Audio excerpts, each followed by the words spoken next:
Assalamualaikum warahmatullahi wabarakatuh. Di video ini saya akan membahas tentang Al-Kulliyatul Al-Khamsah dalam kehidupan sehari-hari.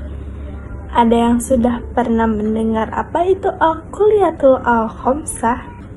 Jika belum, mari kita membahasnya secara bersama-sama. Simak ya. Al-Kulliyatul Al-Khamsah adalah salah satu konsep penting dalam Islam. Adapun dalam bahasa Indonesia sendiri, istilah ini seringkali disebut juga dengan 5 pelajaran utama.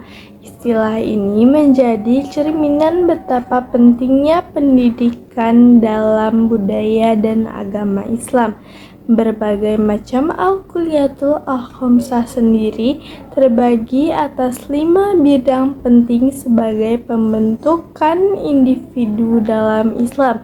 Kelima bidang tersebut diantaranya Al-Fiqh atau hukum Islam, yang kedua Al-Hadis atau tradisi Islam, yang ketiga ada Al-Tafsir atau eksplanasi Al-Quran, yang keempat Al-Usul Al-Fiqih atau prinsip-prinsip hukum Islam, dan yang kelima ada Al-Nahu atau gramatik Arab. Sebagai umat Muslim, mempelajari 5 disiplin tersebut menjadi sebuah landasan yang kuat akan pemahaman agama dan kebijaksanaan dalam kehidupan sehari-hari.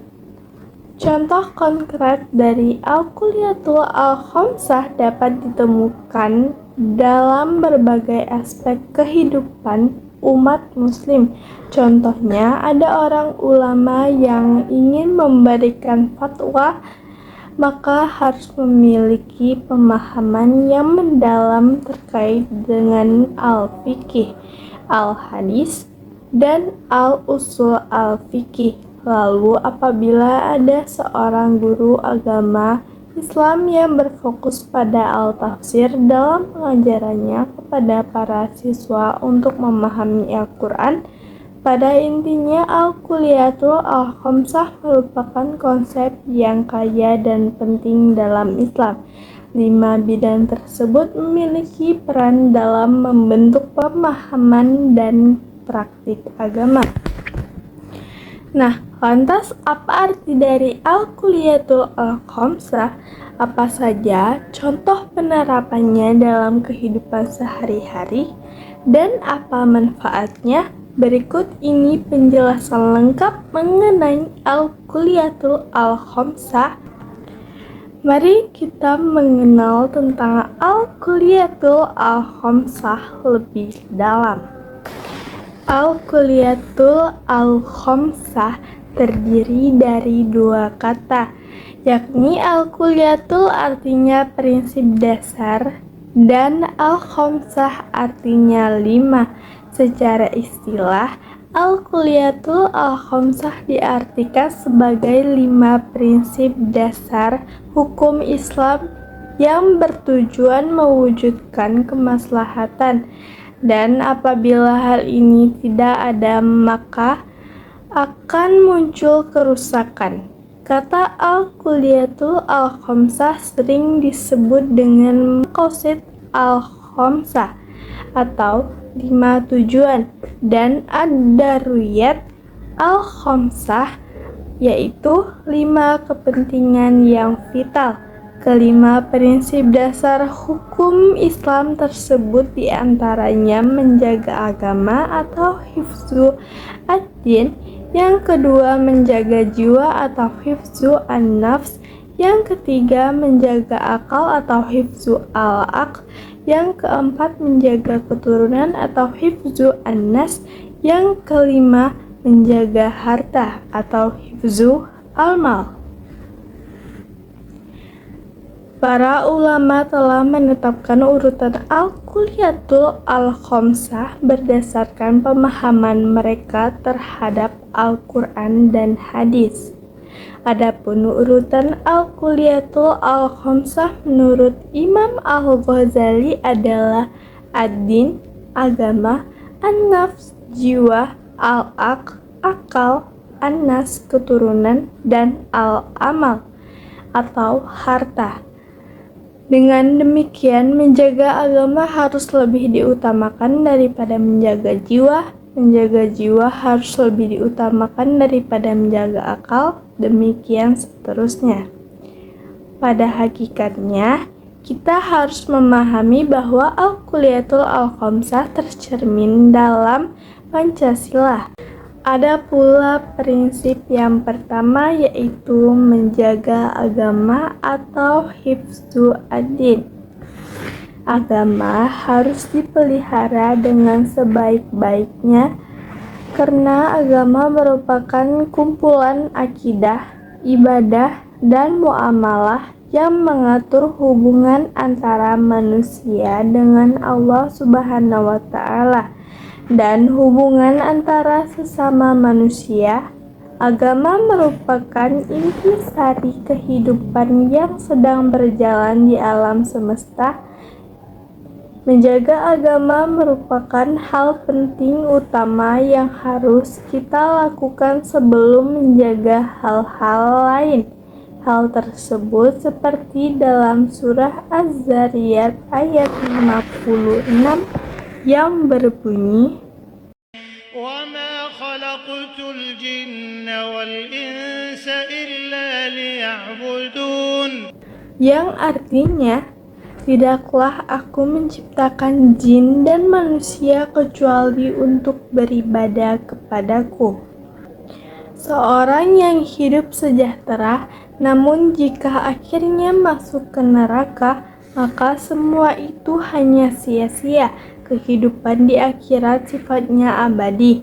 Oleh karena itulah, kita diperintahkan untuk mengutamakan menjaga agama di dalam hukum Islam. Kita disyariatkan untuk melakukan jihad fisabilillah di medan perang. Hal itu bertujuan untuk mewujudkan kemaslahatan manusia. Di Indonesia, setiap warga negara bebas memilih agama dan kepercayaannya masing-masing. Sebagai bentuk perilaku menjaga agama, Allah Subhanahu wa Ta'ala memerintahkan kepada setiap manusia untuk menghormati agama dan kepercayaan orang lain. Kaum non-Islam dibagi menjadi dua, yakni zimmi dan harbi. Kaum zimmi adalah orang-orang non-Islam yang hidup berdampingan dan dalam perlindungan Islam. Sedangkan kaum harbi adalah orang-orang non-Islam yang secara terbuka memusuhi Islam. Meskipun demikian, Rasulullah SAW menjamin hak-hak kemanusiaan dan sosial kelompok zimmi.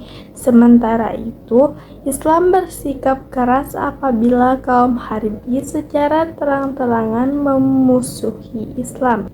Ada pula surah yang mengandung penjelasan tentang menjaga agama atau hifdzu ad-din, yaitu pada surah Al-Hijr ayat 9 yang berbunyi, Inna nahnu nazzalna adh-dhikra wa inna lahu lahafidhun,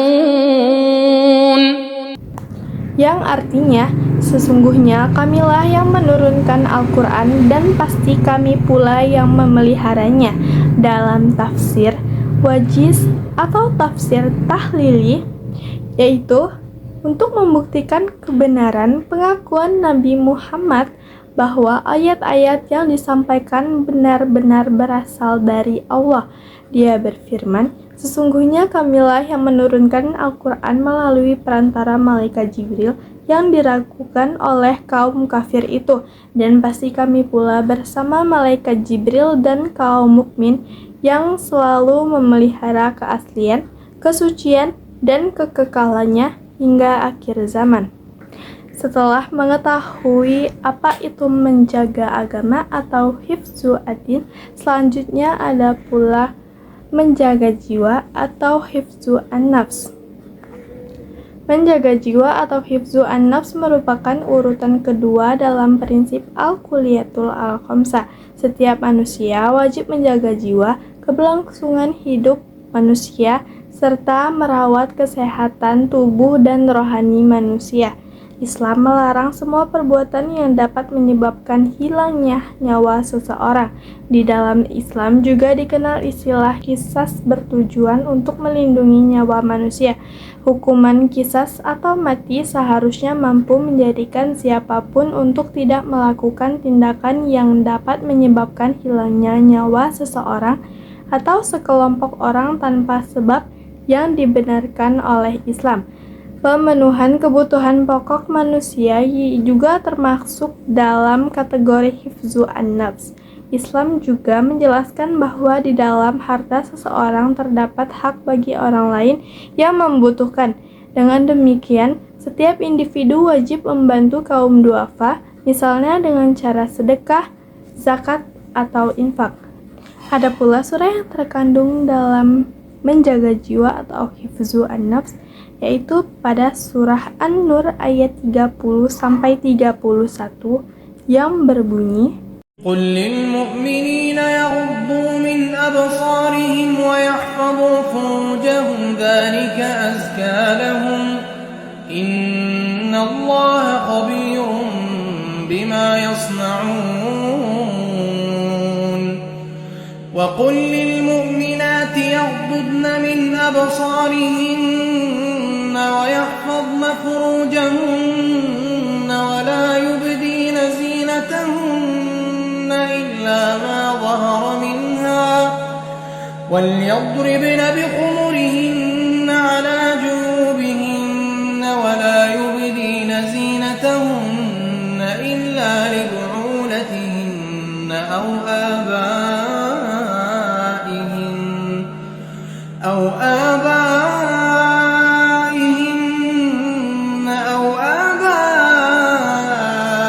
بعولتهن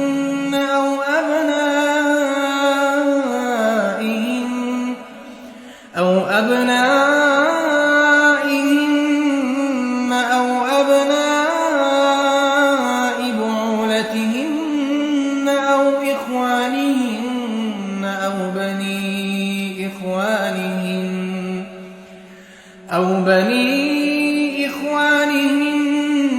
أو بني أخواتهن أو نسائهن أو ما ملكت أيمانهن أو التابعين غير أولي الإربة من الرجال أو الطفل الذين لم يظهروا على عورات النساء ولا يضربن بأرجلهن ليعلم ما يخفين من زينتهن وتوبوا إلى الله جميعا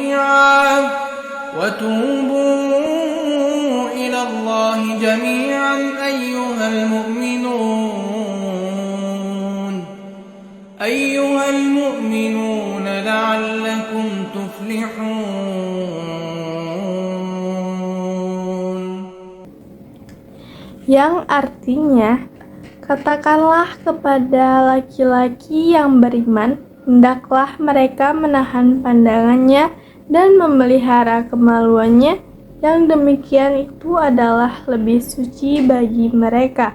Sesungguhnya Allah Maha mengetahui apa yang mereka perbuat. Katakanlah kepada wanita yang beriman, hendaklah mereka menahan pandangannya dan kemaluannya, dan janganlah mereka menampakkan perhiasannya, kecuali yang biasa nampak daripadanya. Dan hendaklah mereka menutupkan kain kudung ke dadanya, dan janganlah menampakkan perhiasan kecuali kepada suami mereka, atau ayah mereka, atau ayah suami mereka, atau putra-putri mereka, atau putra-putri suami mereka, atau saudara-saudara laki-laki mereka, atau putra-putri saudara laki-laki mereka, atau putra-putri saudara perempuan mereka, atau wanita-wanita Islam, atau budak-budak yang mereka miliki, atau pelayan-pelayan laki-laki yang tidak mempunyai keinginan terhadap wanita, atau anak-anak yang belum mengerti tentang aurat wanita, dan janganlah mereka memukulkan kakinya agar diketahui perhiasan yang mereka sembunyikan, dan bertaubatlah kamu sekalian kepada Allah, hai orang-orang yang beriman, supaya kamu beruntung. Setelah saya menjelaskan apa itu menjaga jiwa atau hifzu an-nafs, selanjutnya ada menjaga akal atau hifzu al-aql. Akal merupakan hal yang membedakan antara manusia dengan hewan ataupun makhluk lainnya. Allah Subhanahu wa Ta'ala memerintahkan agar setiap manusia menjaga dan menggunakan akalnya untuk menggali ilmu pengetahuan. Kita dilarang melakukan sesuatu yang dapat merusak akal pikiran seperti mengonsumsi khamar. Kita juga harus mengisi akal pikiran dengan ilmu yang cukup, terutama ilmu agama. Akal yang sehat akan memberi faedah bagi kemaslahatan umat. Meski demikian, setiap individu memiliki kebebasan berpikir demi terciptanya kemaslahatan. Rasulullah SAW pun memberikan kebebasan kepada para sahabat untuk berbeda pendapat dengan beliau. Ada pula surah yang menjelaskan atau terkandung dalam menjaga akal atau hifzu al-aql, yaitu pada surah Al-Alaq yang berbunyi, Iqra bismi rabbikal ladzi khalaq. Khalaqal insana min 'alaq. Iqra wa rabbukal akram.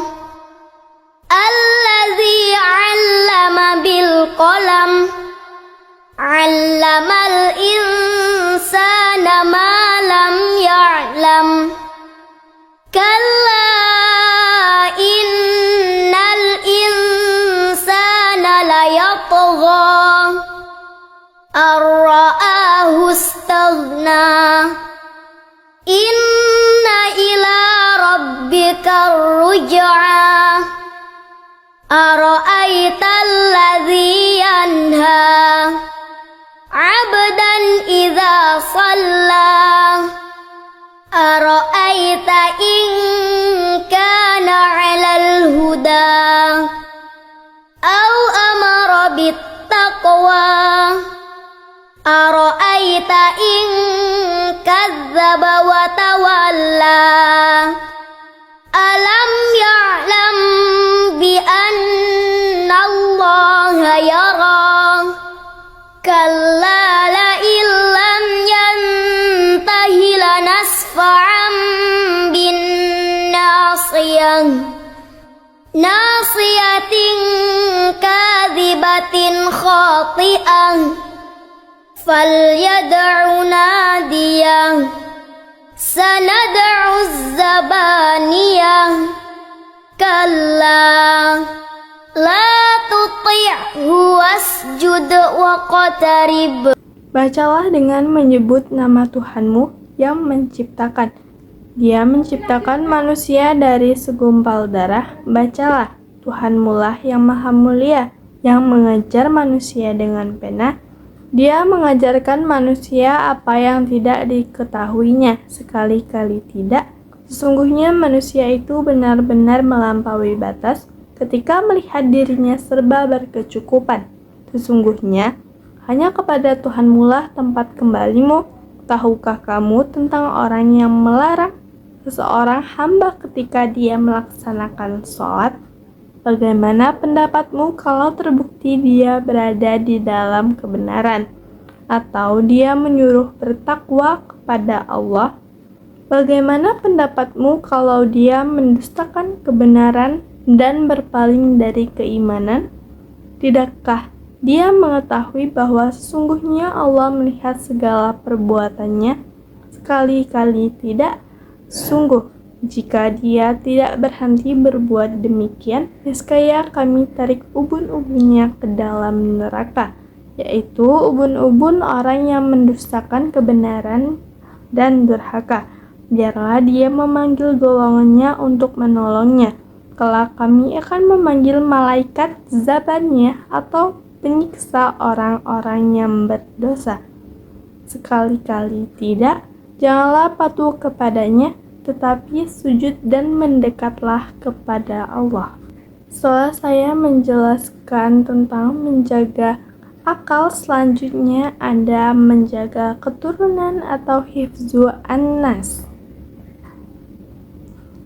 Islam memerintahkan kepada pemeluknya agar memelihara keturunan melalui pernikahan yang sah dengan berbagai syarat, rukun, dan ketentuannya. Islam melarang keras perbuatan zina sebagaimana firman Allah Subhanahu wa taala dalam Quran surat Al-Isra ayat 32 yang berbunyi, ولا تقربوا الزنا إنه كان فاحشة وساء سبيلا, yang artinya, dan janganlah kamu mendekati zina. Sesungguhnya zina itu adalah suatu perbuatan yang keji dan suatu jalan yang buruk. Menjaga keturunan atau hifdzu an-nas juga bertujuan untuk melestarikan kehidupan manusia di muka bumi ini. Di dalam Islam, orang tua memiliki kewajiban untuk menjaga, merawat, serta mendidik anak-anaknya agar menjadi anak yang soleh dan soleha. Bahkan kepada anak yatim, Islam mewajibkan agar pemeluknya senantiasa menjaga dan menyantuninya.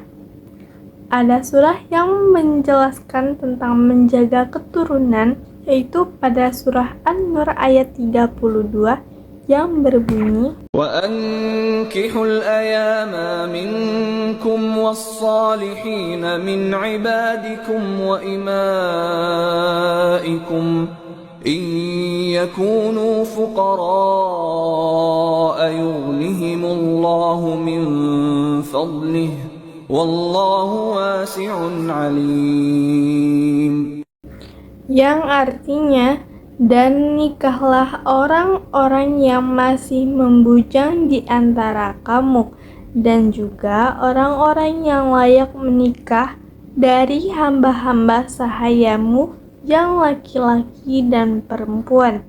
Jika mereka miskin, Allah akan memberi kemampuan kepada mereka dengan karunia-Nya, dan Allah Maha luas pemberiannya, Maha mengetahui. Ada pula prinsip yang terakhir dalam Al-Kuliyatul Al-Khamsah selanjutnya, yaitu menjaga harta atau hifzu al-mal. Seseorang mampu bertahan hidup dengan harta yang dimilikinya. Oleh karena itu, Islam mewajibkan pemeluknya agar selalu menjaga harta atau hifzu al-mal. Dalam menjalani kehidupannya, manusia membutuhkan harta benda. Dengan harta, manusia dapat hidup layak hingga melakukan ibadah dengan tenang. Harta diperoleh melalui suatu usaha mencari dengan cara yang halal. Proses untuk mendapatkan harta perlu diperhatikan, sebab Allah Subhanahu wa taala memerintahkan untuk mencari rezeki yang halal dan baik. Dengan rezeki yang demikian, maka manusia akan menjalani hidup dengan keberkahan dan terhindar dari kemudaratan. Ada pula surah yang tercantum mengenai tentang menjaga harta atau hifzu al-mal, yaitu pada surah Al-Imran ayat 92. لن تنالوا البر حتى تنفقوا مما تحبون وما تنفقوا من شيء فإن الله به عليم. yang artinya kamu sekali-kali tidak akan memperoleh kebajikan yang sempurna sebelum kamu menginfakkan sebagian harta yang kamu cintai. Apapun yang kamu infakkan, sesungguhnya Allah Maha mengetahui tentangnya. Demikianlah 5 prinsip dasar Al-Kuliyatul Al-Khamsah yang harus senantiasa dijaga oleh umat Islam. Menjaga Al-Kuliyatul Al-Khamsah dan menerapkan dalam kehidupan sehari-hari akan membuat seseorang Muslim tidak hanya menjaga dirinya sendiri, namun juga dapat menjaga kemaslahatan umat. Segini dulu video dari saya. Jika ada kesalahan mohon dimaafkan.